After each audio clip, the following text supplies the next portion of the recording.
마가복음 12장 41절에서 44절까지의 말씀을 우리 권용찬 형제님이 세번역 성경으로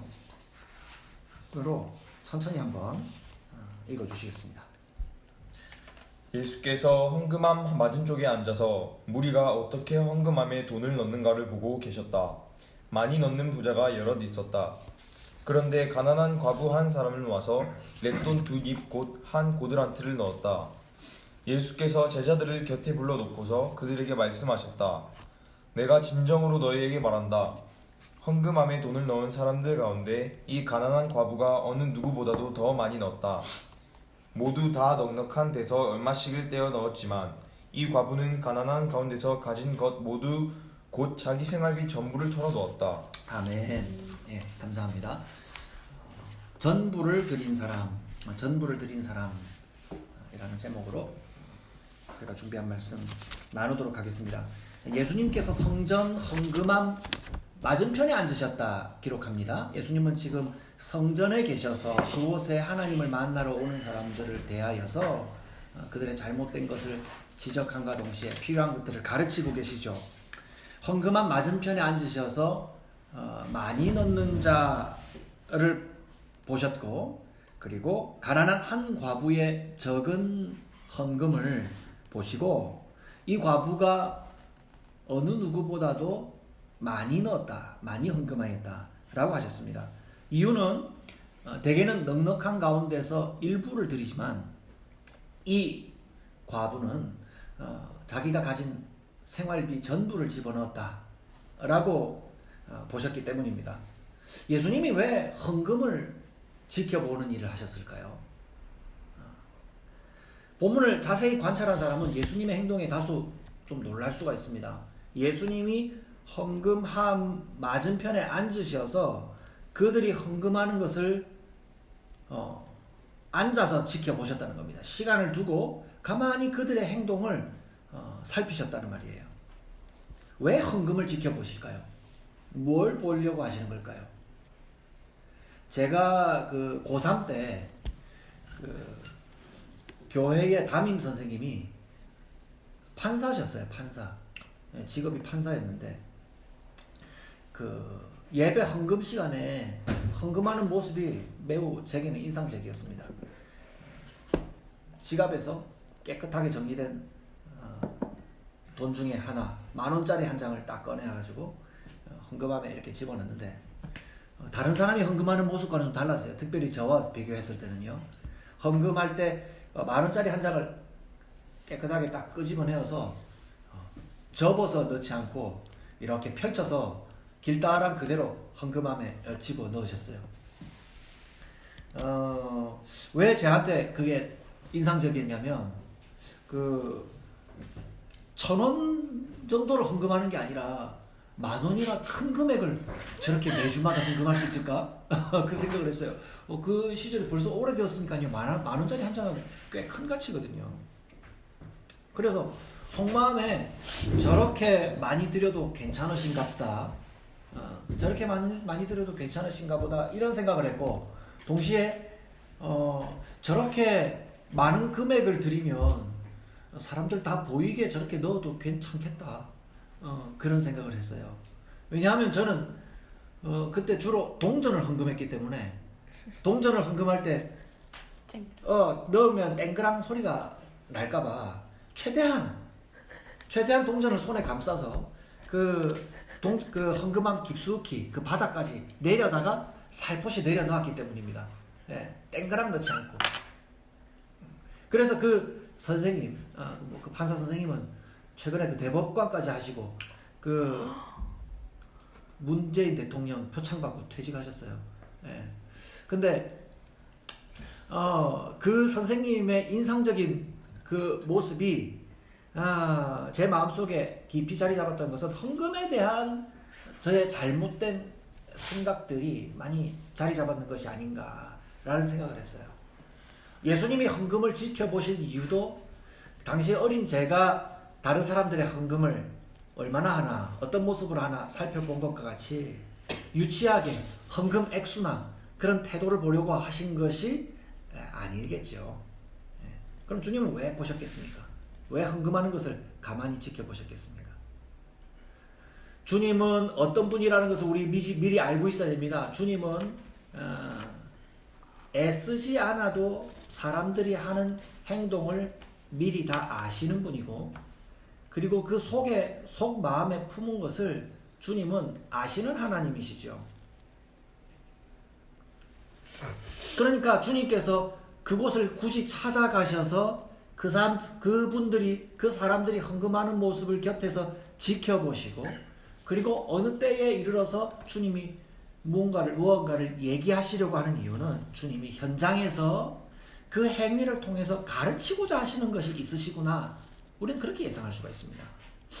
그러므로 우리는 이 헌금이라는 내용이 어떤 헌금인지 알아야겠죠. 오늘 우리가 예배 드릴 때 이렇게 거두어서 함께 드리는 헌금은 이때 드리는 헌금과 의미가 달라요.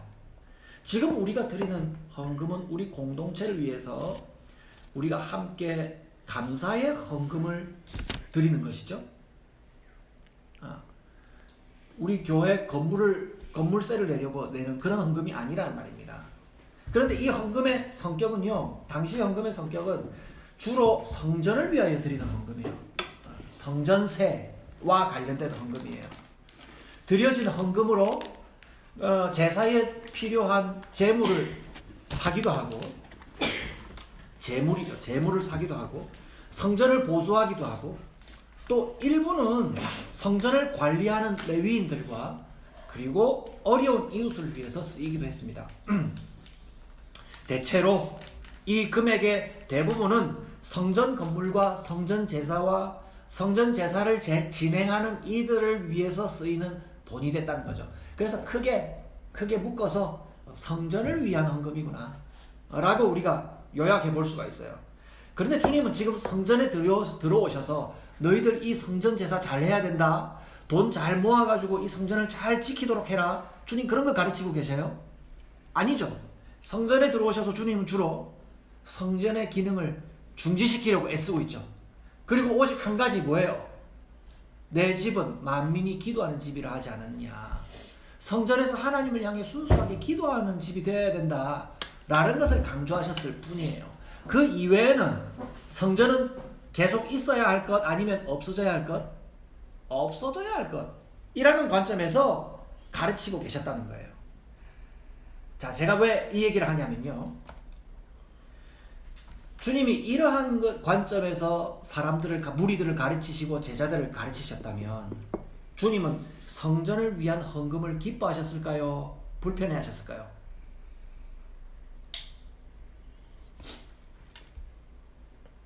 주님은 성전을 위한 헌금을 그렇게 기뻐하지 않으셨을 가능성이 높아요.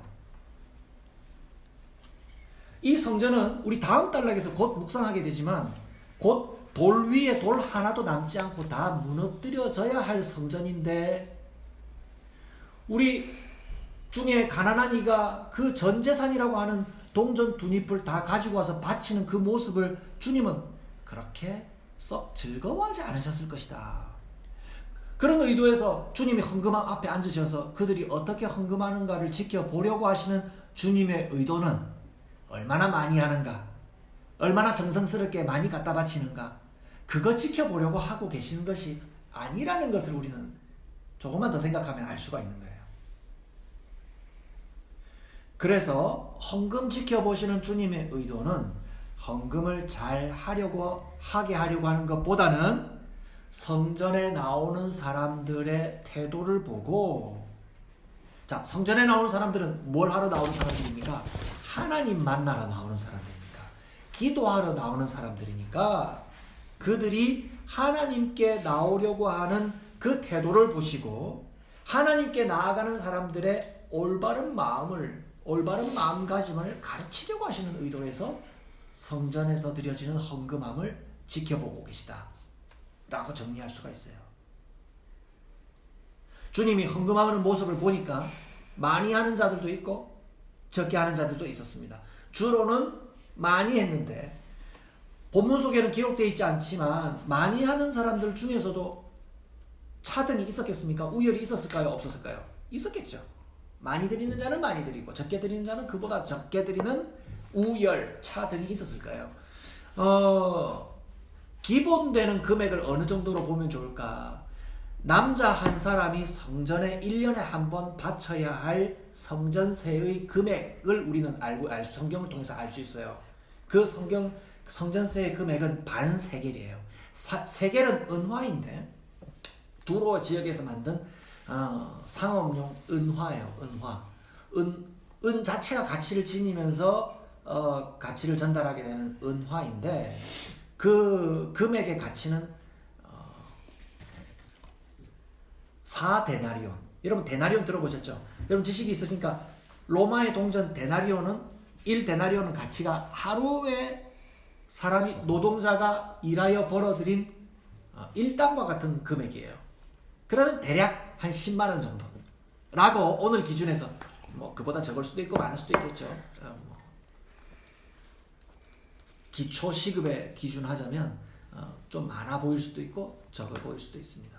대략 계산하기 좋게 10만 원 정도로 한다면 자 남자 한 사람이 반세겔을 드려야 되는데 자 여러분 수학 들어갑니다. 한 세겔은 4데나리온이라면 반세겔은 몇 데나리온일까요? 한 세겔은 4데나리온이에요. 그러면 반세겔은 몇 데나리온일까요? 2데나리온이죠. 여러분 시험 합격하실 것 같아요. 좋아요. 2데나리온이니까 한 데나리온을 대략 우리가 10만 원으로 계산했다면 2데나리온은 20만 원 정도 되겠죠. 20만 원 정도. 남자 한 사람이 의무적으로 성전에 바쳐야 할 성전세의 금액이 뭐 정확한 금액은 중요하지 않습니다. 어느 정도의 느낌인가?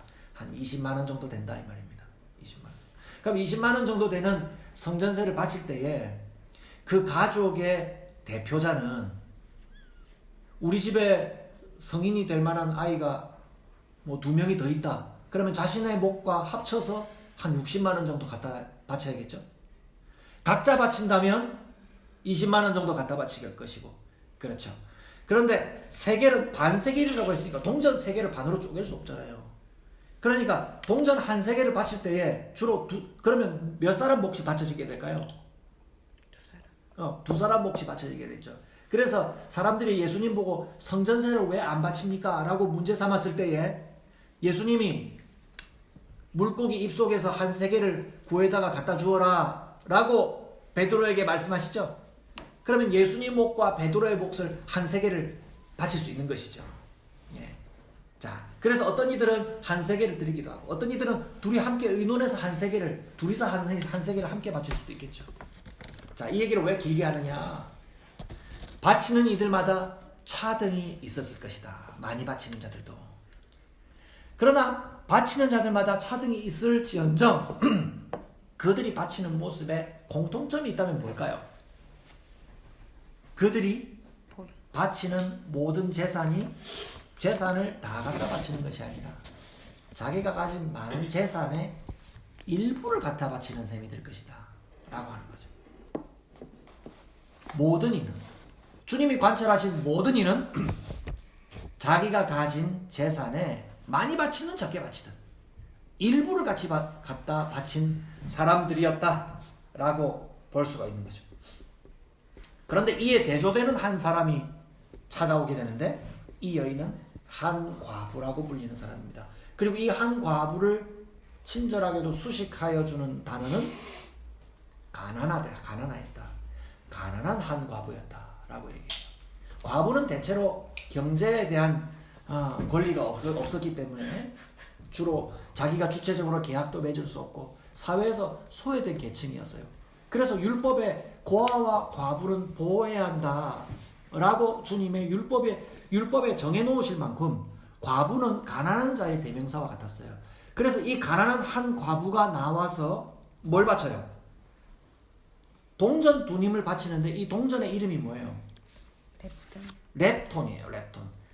렙이라는 돈이 아니라 렙돈이 아니고 동전 이름 자체가 렙톤이에요. 렙톤.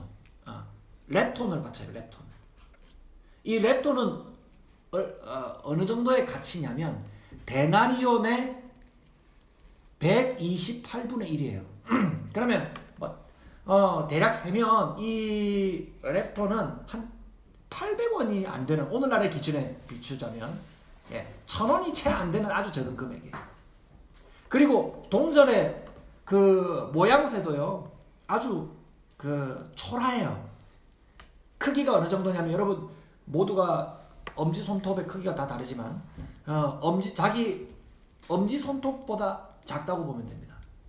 정말 작죠. 요즘 우리가 유통하는 1원짜리 크기가 얼마 정도인지 잘 모르겠는데 10원. 1원짜리가 있잖아요. 1원짜리 동전이 아주 작아졌잖아요. 이런 요즘 본 적도 없죠. 이런 한 번도 보죠. 1원짜리 동전이 아주 작게 유통됩니다. 근데 그 동전이 얼마만 할까요? 손톱만 하죠. 손톱만 하죠. 랩톤은 그보다 더 작았어요. 그러니까 이 여인이 두 랩톤을 떨어뜨릴 때는 그 가치는 불과 1,000원이 좀 넘는 가치이고요. 이 여인이 드리는 이 두 랩톤의 의미는 뭐냐면, 이 두 랩톤이 성전에 쓰이는 가장 적은 물질을 살 수 있는 최소의 단위였어요. 그럼 두 랩톤을 드리면 뭘 하나 살 수 있느냐? 비둘기 한 마리 살 수 있었어요. 비둘기 한 마리. 성전 제사에 드려지는 가장 작은 단위의 헌물, 비둘기 한 마리를 살 수 있는 금액이 두 랩톤이에요.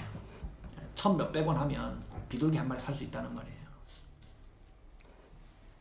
그래서 이 여인은 나왔을 때 성전에 나와서 헌금할 수 있는 최소의 금액을 드렸던 것이고, 성전에 나올 수 있는 최소의 금액을 드렸더니 이 여인은 자신의 전 재산을 드려야만 이 성전에 나올 수 있는, 헌금할 수 있는 자격이 되었다는 겁니다.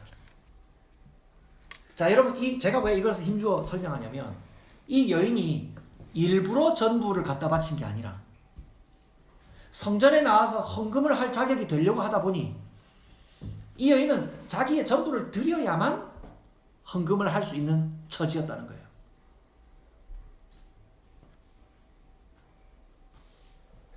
그래서 예수님께서 이 여인이 헌금을 하자마자 비로소 가르치시기 시작하셨어요. 이 때를 기다리신 겁니다. 이 여인이 오실 줄 알고. 그러면서 이 헌금함에 돈을 넣는 이 여인이 누구보다도 많은 헌금을 하였다라고 평가하신 거죠. 그 이유는 모두 다 넉넉한 데서 일부를 떼어서 헌금할 수 있었지만, 이 여인은 헌금을 하려고 하면 자기 전부를 갖다 바칠 수밖에 없었기 때문이죠. 왜요? 이유는 뭡니까? 이 여인은 헌금을 하려면은 왜 자기 가진 재산을 전부를 다 드릴 수밖에 없었나요? 이유는 성경에서 설명하잖아요. 제가 어려운 거 물어봅니까? 왜 전부를 헌금할 수밖에 없었어요? 이 여인은 가난하였기 때문이에요. 가난하였기 때문에. 기록 속에는요, 헌금하는 이들의 내면을 기록하고 있지 않아요. 그래서 여러분들 묵상하실 때 너무 드리는 사람의 내면을 미리 짐작할 필요는 없어요. 예. 이 여인은 자기가 가진 주머니 안에 있는 생활비 전부가 2랩톤밖에 되지 않는데, 이 랩톤을 헌금이랍시고 다 갖다 바치는 심정이 매우 유쾌하였을까요? 여러분, 판단은 여러분들께 맡길게요. 성전에 올라가는데 주머니 안에 동전 2입밖에 없어요. 이것은 우리 가족들이 오늘 한 끼 부족하게나마 조금 먹을 수밖에 없는 그 정도의 돈이라고 봤을 때, 이것을 성전에다가 갖다 바치는 여인의 심정은 행복하고 기뻤을까요? 아니면은 속상하는 마음이 함께 있었을까요? 속상해요. 저는 좋은 마음만 있지는 않았을 것 같아요. 주님께 헌신하는 기쁜 마음도 예상할 수 있죠. 그러나 그 마음이 가볍고 행복하고 뭐 그랬을 거라고 무조건 단정할 수는 또 없는 거예요. 성경에 기록되어 있으니까 저도 결정을 내릴 수는 없어요. 중요한 건 헌금 드리는 사람이 거만한 마음으로 하였든지, 보이려고 하였는지, 절망스러운 마음인지, 인색한 마음인지, 기쁜 마음인지 성경은 기록하고 있지 않다는 거예요. 잘 관찰해 보셔요. 중요한 것은 이 과부가 기쁜 마음으로 하였든, 잘 보세요, 억지로 하였든 주님이 관계하지 않으시고 자기 형편에서 예수님이 옳다 평가하실 만한 좋은 헌금을 할 수 있었다는 점이에요. 이 여인이 어떤 심정을 이끌고 올라와서 하나님을 만나러 왔든지 간에 나는 오늘 이 헌금 바치면 아무것도 생활비에 남는 것이 없는데 라는 불편한 마음이 있을지언정 하나님을 만나러 나온 이 가난한 여인의 형편을 통해서 이 여인은 하나님께 자기 전부를 드릴 수 있는 예배가 될 수 있었다는 점이에요. 여러분, 제가 지금 전달하는 얘기를 들으면서 그러면 전부를 헌금해야 그렇게 된다는 말인가? 라고 오해하는 분은 없어야 됩니다. 그런 말 아니에요. 예수님이 성전 헌금에 동의하고 있다 했습니까? 동의하지 않는다 했습니까? 예수님은 성전 헌금에 동의하시는 분이 아니에요. 이 헌금은 임시적인 행위일 뿐이고 주님은 이것을 통해서 하나님께 나오는 자의 마음을 가르쳐 주시려고 하는 겁니다. 하나님께 기도하려고 나오는 자의 합당한 마음을 설명하려고 하시는 거죠. 그러니까 이 여인의 가난한 형편이 하나님께 남김없이 드릴 수 있는, 헌신할 수 있는 기회가 되었다는 거예요. 왜요? 이 여인은 가난했기 때문에.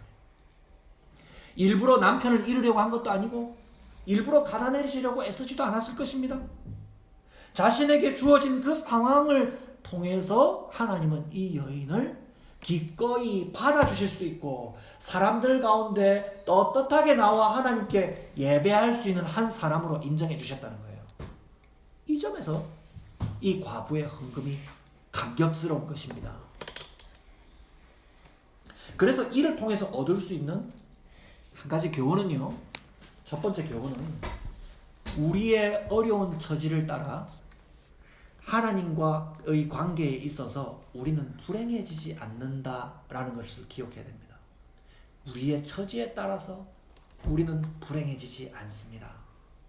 오히려 오늘 주님께서 주목하신 이 한 여인처럼 하나님 앞에 더욱 경건하다 칭찬받을 수 있는 기회가 될 수도 있습니다. 이 여인의 마음이 어떠했던가요?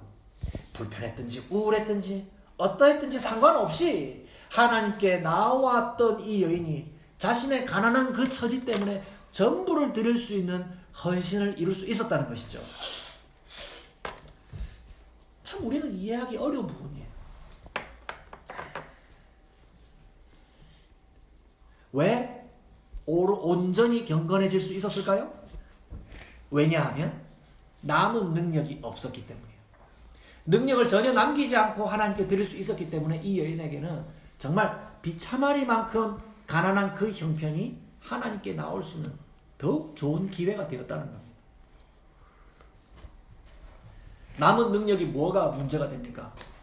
하나님을 향해서 불경건한 목적이 될 수 있는, 불경건한 목적을 이룰 수 있는 능력을 하나도 남기지 않았기 때문에 온전한 마음으로 하나님께 자신을 헌신할 수 있는 소중한 기회가 되었다는 거예요.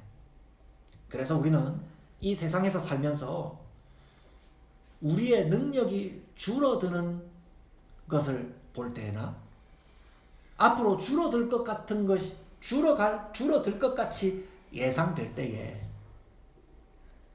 나는 앞으로 하나님 앞에서 불행할 것이다. 교회도 나를 외면할 것이다. 라고 단정해서는 안 됩니다. 우리 모두가 교회에서 서로를 받아들일 때에 여러분, 우리가 순수한 교회라면 그 사람이 가지고 있는 재물이나 그 사람이 가지고 있는 세상에서의 권세나 그런 것 보고 서로를 용납하고 그리고 그들을 형제의 이론으로, 자매의 이론으로 받아들이면 안 된다는 거예요. 우리가 서로가 서로의 모습을 바라볼 때 그런 관점을 가지고 우리가 서로 교회를 이루었다면 우리는 반성해야 돼요. 우리가 있었던 교회가, 우리가 몸담았던 교회가 그런 모습이었다면 우리가 그 모습을 보고 그래서 그런 교회들은 참 안 됐어 라고 판단하기에 앞서 우리가 그런 교회가 되고 있지는 않은가? 라고 우리는 바라보아야 한다는 거죠. 서로의 모습을 통해서 판단할 때 저 사람은 나의 형편에 도움을 좀 줄 수 있는 사람인가? 그렇게 판단하면 하나님께 정말로 부끄러운 일이라는 거죠. 목회자는 물론이거니와 교회의 어떤 일원이라도 저 사람은 우리 교회에 와서 좀 형편에 도움을 줄 사람인가? 이런 관점에서 절대로 봐서는 안 된다는 거예요. 얼마나 불경건한 일입니까? 우리는 이 세상 속에서 우리의 능력이 줄어들거나 또 혹은 타인의 능력이 줄어드는 모습을 볼 때에 그것으로 그 사람이 하나님 앞에서 행복이 어떻게 결정될 것이라고 예상해서는 안 됩니다. 오히려 하나님이 그를 용납해 주시고 받아들여 주시는 기회가 될 것이라는 것을 알아야 해요. 우리의 믿음은 하나님과 온전히 교제할 수 있을 때에 가장 행복할 것이라고 우리는 믿고 있죠. 그래서 우리는 지금 예배하고 있잖아요. 세상적으로 우리의 능력이 전혀 남아있지 않다고 여겨지는 순간이라 할지라도 우리를 하나님께 전폭적으로 자신을 헌신하며 떳떳하게 나아갈 수 있는 기회로 삼으시기를 바랍니다. 자, 한 가지만 더 말씀드릴게요. 한 가지 더는 남김없이 드린 여인의 태도와 대조되는 한 사람들의 모습이에요. 주님이 모든 사람, 모든 자들이라고 지칭한 이 대부분의 사람들은 어떻게 했어요? 자기가 가진 모든 재물을 드리기보다 가진 재물의 일부를 드렸죠. 하나님께 드리는 것 외에 자신의 능력을 남겨둔 사람들은 그것을 하나님을 위하여서가 아니라 다른 목적으로 사용할 가능성이 남겨진 사람들이다, 이렇게 봐야 돼요. 자신을 위하여 남겨둔 능력으로 잘못된 데 사용된 아주 좋은 신뢰가 바로 앞에 문맥에 있었어요. 자, 그것은 누구였습니까? 성경이 이 여인과 대조시키려고 하는 대상은 율법학자죠. 서기관이라고 말하기도 하고요. 이들은 하나님께 자신이 드려지는 것보다 뭘 더 추구하는 사람이라고 기록되어 있습니까? 무리들의 존경, 칭찬, 이런 것을 추구하는 사람이에요. 하나님께 드리는 것이 아니라 무리로부터 받는 것을 추구한다는 거죠. 하나님께 바쳐지는 것이 아니라 무리로부터 받을 것만 염두하는 사람이에요. 심지어 하나님께 나아가는 모양을 하고 있는 기도마저도 어떤 모습으로 합니까? 사람들에게 칭찬받는 모양이 되려고 애쓰는 거죠. 많은 얘기를 하고 긴 얘기를 하면서 자기의 지식이나 하나님을 향한 자신의 경건한 모습을 뽐내는 데 썼다는 거죠. 자, 이게 다 뭡니까? 간단하게 말하면 자기가 하는 모든 행위를 보상으로 받으려고 애쓰는 사람들이에요.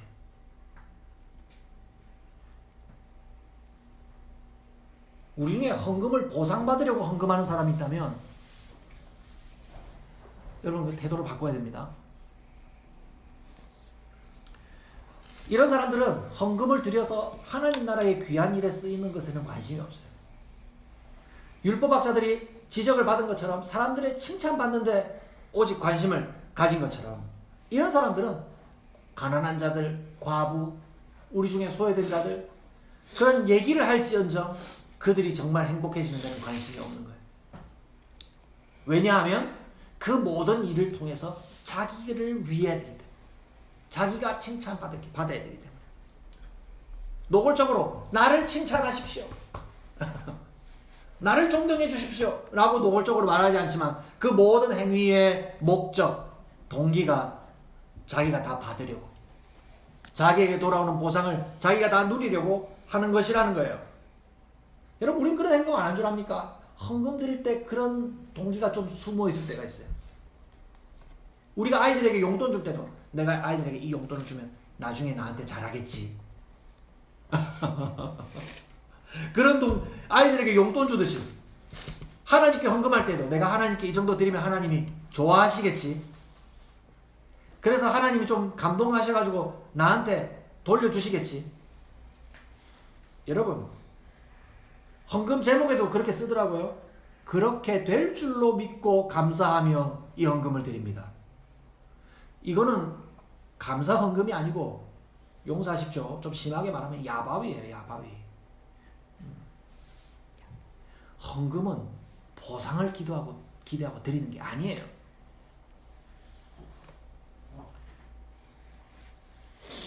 자, 그러면 또다시 능력을 남김없이 드리라는 것은 또 헌금을 결국 많이 드리라는 말 아닌가? 여러분 그렇게 얘기 들으면 저의 나눔이 실패한 겁니다. 헌금, 성전 헌금같이 오히려 무익한데 허비하지 말아야 합니다. 자, 오늘 우리가 하는 감사 헌금의 경우에도 전 재산을 감사 헌금으로 좀 바치십시오. 이런 설교하는 곳은 다 가짜입니다. 일부를 드린 감사뿐 아니라 남겨둔 물질도 또한 우리의 삶을 통해서 모두 하나님께 바쳐진 것이 되어야 한다는 거예요. 자, 오늘 하나님께 가난한 이 여인은 마침 가난하여서 자신의 전부를 바칠 수 있는 모양이 되었죠. 그럼 오늘 우리는 모든 전 재산을 항상 감사헌금으로 100%다 드리지는 못하잖아요. 왜요? 우리에게 주어진 삶이 있기 때문에요. 그럼 이 삶이라는 것은 나를 이기적으로 위하라고 주신 삶입니까? 아니면 하나님의 영광을 위해서 살라고 주신 삶입니까? 하나님의 영광을 위해서 살라고 주신 삶이 우리에게 남아있기 때문에 우리의 물질도 그러한 의미에서 남겨둔다는 것이죠. 그래서 우리의 헌금을, 감사헌금을 바쳐진 감사헌금도 그리고 남겨진 감사헌금도 오직 하나님께 드려지도록 애쓰는 마음을 여전히 가져야 한다는 거죠.